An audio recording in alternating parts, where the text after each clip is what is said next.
सोचिए, एक 14 साल की बच्ची जिसकी दुनिया उसके खिलौने थे, जिसकी आंखों में सपने थे, मगर उसकी आंखों में किसी शाम डर समा गया। अलीगंज की एक सच्ची कहानी बताती है कि कैसे इंसानियत शर्मसार होती है और कौन असली रक्षक होता है। उस मासूम की मां मानसिक रूप से अस्वस्थ है, पिता मूक बधिर है, एक मासूम बच्ची अकेले जिंदगी से लड़ रही है। आज की ये कहानी आपकी आत्मा को झकझोर देगी, इसलिए इसे अंत तक जरूर देखें। आरोपी खलील पेशे से ऑटो चालक है, जो बच्ची के घर अक्सर आता जाता था।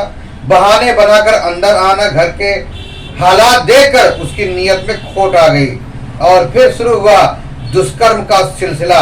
खलील जानता था बच्ची के माता पिता असहाय हैं, यही उसकी ताकत बन गई। कई महीने तक वह बच्ची को धमकाता, बहलाता और बार बार उसके साथ दुष्कर्म करता रहा। मासूम बच्ची दर्द से करा उठी और कोई उसकी सुनने वाला नहीं था। एक दिन बच्ची की बुआ ने बच्चे के बदलते शारीरिक हाव भाव को देखा और उसे शक हुआ।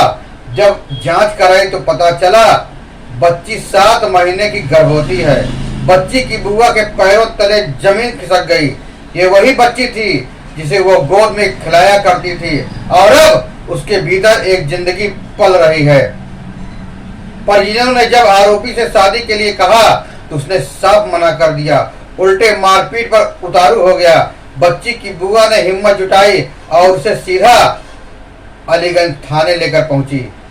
थानाध्यक्ष भूपेंद्र सिंह को जब पूरा मामला बताया तो उन्होंने तुरंत एफआईआर दर्ज की। वो खलील गांव में जाते थे दौलतपुर, उसके साथ गलत काम किए और उसके साथ पेट में बच्चा हुआ। बोला कि हम रखेंगे, उसको हम लाके कर दिए तो बोल रहा है कि नहीं रखेंगे।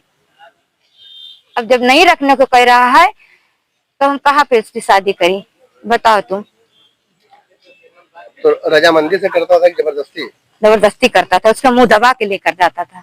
6वां महीना है। 7वां महीना। अच्छा तुम 7वां तोबा 7वां महीना। 7वां महीना। आज आप उनके घर गई थी, खलील के घर पे? खलील के घर पे गए थे कि रख लो उसको।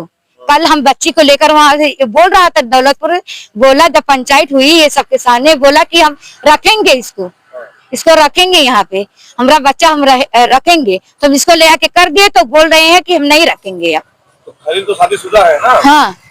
खलील के कितने बच्चे हैं? एक बच्ची मर चुकी, 2 बच्चे हैं। एक बच्चे मौके पे हैं ना? हाँ। हम चाहते कि हमारी भतीजी साथ गलत की, उसको सजा मिलना चाहिए।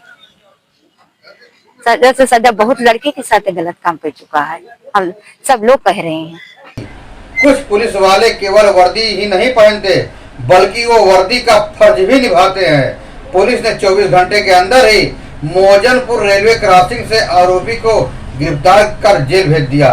हमारे देश में शायद हर दिन किसी न किसी मासूम की जिंदगी बर्बाद होती है, कभी किसी रिश्ते के हाथों, कभी किसी जान पहचान वाले के हाथों।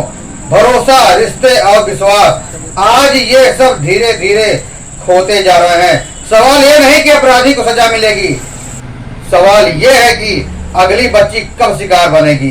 बच्ची मानसिक और शारीरिक रूप से कमजोर है, गर्भावस्था के 7वें महीने में है, परिवार के पास इलाज, कानूनी लड़ाई और सामाजिक मदद के लिए संसाधन नहीं है।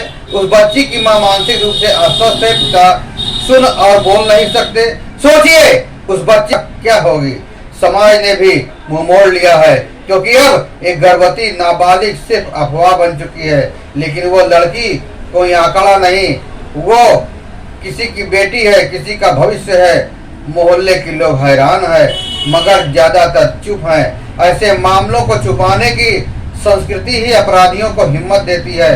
अगर पड़ोसी, समाज और रिश्तेदार समय रहते बोलते तो शायद आज वो बच्ची अपनी किताबों में खोई होती, न कि दर्द में डूबी एक उम्मीद बनकर। हमें अब बोलना होगा, अपनों के लिए, बच्चों के लिए, समाज के लिए। अगर आपके आसपास कोई बच्चा अजीब तरह से व्यवहार कर रहा है, डर रहा है, किसी व्यक्ति को देखकर असहज हो रहा है, तो सतर्क हो जाइए।